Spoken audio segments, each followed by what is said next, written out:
C സദാനന്ദനെ രാജ്യസഭയിലേക്ക് nominate ചെയ്തതിൽ വിമർശനവുമായി കോൺഗ്രസ് നേതാവ് രമേശ് ചെന്നിത്തല. എന്ത് പ്രാവീണ്യമാണ് സദാനന്ദനുള്ളതെന്ന് ചെന്നിത്തല ചോദിച്ചു. അധാർമിക നടപടിയാണിതെന്നും രാഷ്ട്രപതി ഇങ്ങനെ ചെയ്ത കീഴ്വഴക്കമില്ലെന്നും ചെന്നിത്തല പറഞ്ഞു.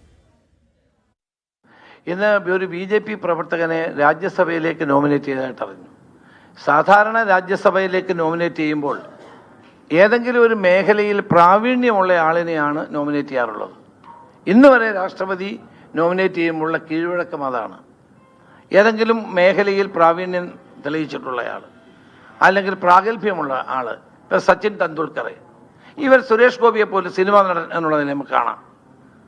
ഒന്നുമല്ലാതെ ഒരു BJP പ്രവർത്തകനെ നോമിനേറ്റ് ചെയ്യുന്ന നടപടി അധാർമികമാണ്. അതും രാഷ്ട്രപതി അങ്ങനെയുള്ള നോമിനേറ്റ് ചെയ്യുന്നവരുടെ പട്ടികയിൽ അങ്ങനെയുള്ള പാർട്ടി പ്രവർത്തകരെ നോമിനേറ്റ് ചെയ്തിട്ടുള്ള ചരിത്രമില്ല എന്നാണ് എനിക്ക് പറയാനുള്ളത്.